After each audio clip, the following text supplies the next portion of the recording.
Take that sign down right now. That's what he said, with his hand hovering right above his holster. And before I could even blink, 3 more guys in the same blue uniform started circling my little $3, private property. No entry, sign like it was a stash of illegal gold. My blood pressure shot through the roof, watching these wannabe neighborhood cops treat my sign like it was a bag of drugs. They had badges, radios, official vehicles, the whole 9 yards, but everything about it felt wrong. I mean, you ever have one of those moments where the whole world suddenly tilts? That was me, standing on my porch, trying to process why 4 grown men with weapons cared so much about a cheap piece of plastic I'd ordered online. What happened next, I swear, it changed the way I look at authority forever. I'll tell you straight, this story is so wild you might not even believe it, but that's exactly why you should stick around. And hey, drop a comment where you're watching from, because if you think your HOA is bad, just wait. So it's Tuesday afternoon, not a cloud in the sky, birds chirping, and I walk out on my front porch, coffee in hand, expecting peace and quiet. But right away, something's off. 4 men, navy blue uniforms, all bunched up on my property line, snapping photos and talking in low voices. All eyes on my brand new no entry sign. They were inspecting it, photographing it from every angle, like I'd hung a neon billboard advertising a black market operation. I almost laughed, but then the leader stepped up. Tall, squared away, hand never leaving his side. And the way he walked, you could tell he thought he was the law around here. He stops about 6 feet away, plants his boots, and says, "Sir, I'm Officer Carter with the HOA Enforcement Unit. This unauthorized signage is a violation of Community Standards Code Section 12-7. You ever hear something so official it's almost convincing?" He had that well-practiced tone, like a guy who's given this same speech 100 times. But something about it just didn't fit. HOA Enforcement Unit? Never heard of it. And let's get one thing clear, my house isn't even in an HOA. I triple-checked the deed before I moved in, believe me. I told him exactly that. "Officer Carter, this property isn't subject to HOA rules." I checked the deed myself. His expression didn't move an inch, but his buddies stepped in a little closer. Then the second guy whips out an official-looking clipboard. "We have records showing multiple violation notices sent to this address by certified mail. If you don't respond, this becomes immediate enforcement action." That's when I felt that knot form in my stomach. "Certified mail? Inabegotan." My voice stayed steady, but inside I was starting to wonder if I'd wandered into some kind of movie. See, these guys looked official, but their authority felt made up. "Sir, we don't have time for lengthy explanations," Carter barked.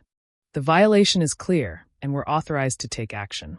He nodded, and another one pulled out bolt cutters, evidence bags, paperwork, the whole circus. The fourth guy just stood there, staring at me big and silent. "We're trying to handle this cooperatively," the silent one finally spoke. "But interference with enforcement officers carries additional penalties." Again, enforcement officers. Not city police, not sheriffs. Something in my gut told me I was in trouble. I pressed them. "Which municipal department employs you? Which court do you answer to?" Carter and the others shared a look. I didn't get an answer, and suddenly I was more worried than angry. "Listen carefully," Carter said, voice going low and cold. "You can remove that sign voluntarily and pay the fine, or we'll remove it and you'll face additional penalties. Your choice." "Williams," I caught the name on his badge, moved in, hand on his taser. "Sir, step back. Let us do our job." Now, I'm no stranger to bureaucracy, but I've never seen citations escalate to weapons in 5 minutes flat. My rational side was screaming. How could a $3 sign get me here, for armed men, threats flying like confetti? The unnamed fourth guy moved right up to my door. "Our authority doesn't require your understanding, just your compliance." That's when it hit me. These guys weren't amateurs. They'd done this before. A lot. But the more I listened, the more their story fell apart. Real officers have real ID, cite real laws, follow real boundaries. These guys had nothing but threats and made-up statutes. My hand started to shake, and that's when I realized the real danger. This wasn't bureaucratic overreach. This was something much, much darker. These weren't overzealous city workers. They were criminals, impersonating authority to scare homeowners into submission. Williams gripped his weapon. "Sir, final warning. Step away." Carter nodded. "Bag the evidence. Document resistance." I could see it now. They were going to steal my sign, maybe rough me up if I objected, and I was alone against 4 armed men who didn't answer to anyone. You know what terrified me the most? Not their weapons, not their threats. It was the realization that I probably wasn't their first victim. How many other people had they bullied, who just paid up and kept quiet? I felt powerless, but what they didn't know was they picked the wrong guy. Let me back up a sec. My name's Henry Thompson, and I'm a special agent. All of it was a setup. For 6 months, we'd been tracking a wave of fraud across 4 states. Fake officials, fake citations, real victims. My house. It was bait, the sign a trigger, placed smack dab in a spot with no HOA for miles. Carter's jargon, the community standards, the certified mail? All classic scam stuff. I started analyzing everything, noting their scripts, the way they tried to rattle me. When Carter asked, "You seem awfully calm for someone facing enforcement action," I realized I'd almost blown my cover. I played up the nervous homeowner act, voice shaking a little. "I just want to understand the process." Their photographer, Johnson, I'd later learn, wasn't documenting violations. He was building a surveillance file, my car, my house, my face. These guys weren't fly-by-night grifters. This was a criminal operation with muscle and military training. The real tell? No real code enforcement brings weapons for a sign violation. I discreetly pressed my emergency signal, backup waiting 2 blocks away, and tried to drag this out. But then I spotted a black sedan parked across the street, and a moment later, it was gone. Either I was being watched, or they had their own lookout. That told me one thing. This was bigger than we thought. Suddenly, the quiet guy echoed a phrase I recognized from victim statements in other states. "Our authority doesn't require your understanding." These guys weren't just winging it, they were reading from a script. That meant there was training, infrastructure, real coordination. Could be money laundering, maybe even trafficking. I didn't know yet, but I knew this went deep. The first wave left, leaving a citation, with a 72-hour deadline and instructions to pay at a P.O. box. Their forms were almost perfect, but the codes didn't match any real law. I spent that night cross-referencing everything, found shell companies, fake municipal websites, voice-over internet phone numbers that'd take a federal task force to trace. The next day, 2 new faces showed up. Women, sharp suits, compliance coordinators. They were slick tablets, official badges. "We're just here to help you resolve this." They showed me a website that looked like any city portal, except the domain was another fake. "We can resolve everything today with a single payment. $997, just under the federal threshold for extra scrutiny." Every part of this scam was fine-tuned for maximum profit, minimum risk. Then came the twist. I caught a message pop up on her tablet. "2 authorized for Thompson property." That's when my blood ran cold. This wasn't random. They knew who I was, or at least, they'd singled me out for a full-on multi-phase attack. New teams came every week, each with a new violation. Lawn too tall, mailbox out of code, porch light too dim. Every time, they had documents, photos, citations, payment demands. It was relentless. Most people would have folded. But every interaction, every scrap of paper, every threat was evidence.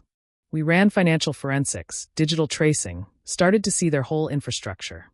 Shell companies, social media harassment campaigns to turn neighbors against you, digital grassroots forums, all controlled by the same core group. By week 4, their tactics escalated. Black sedans rotated around the block, drone surveillance over my yard, even teams taking pictures of my car at the grocery store. These weren't scare tactics, they were prepping for violence. These guys had built an alternate universe, fake government sites, fake forums, even fake complaint posts that neighbors actually believed. It was psychological warfare, and it worked. But here's the crazy part. Their target list wasn't random. They picked on the elderly, recent immigrants, folks without family around. Anyone who'd be least likely to fight back. Every move was engineered to exploit fear and isolation. The final act came with a face-to-face visit from the man himself, Robert Mitchell. Tailored suit, real confidence, no more fake muscle.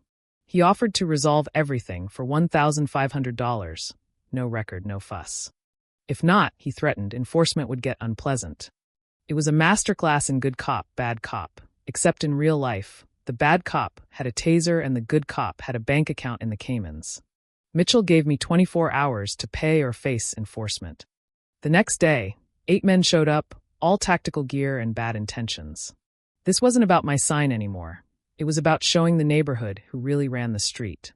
Carter shouted loud enough for every neighbor to hear. They came for my sign, but what they really wanted was compliance, by fear or by force. But their fatal mistake was thinking intimidation would work on the wrong homeowner. 8 of them surrounding me, threatening detention if I so much as dialed a phone. I played it cool, but the moment they tried to physically restrain me, I dropped the act. "Stop right there," I said, not as a scared homeowner, but as Special Agent Henry Thompson, FBI. You should have seen their faces. It was like someone pulled the rug out from under them. I flashed my badge, laid out every charge: organized fraud, mail fraud, wire fraud, conspiracy, you name it. Williams dropped his bolt cutters, hands shaking. The rest followed suit, turning from predators to prey in seconds.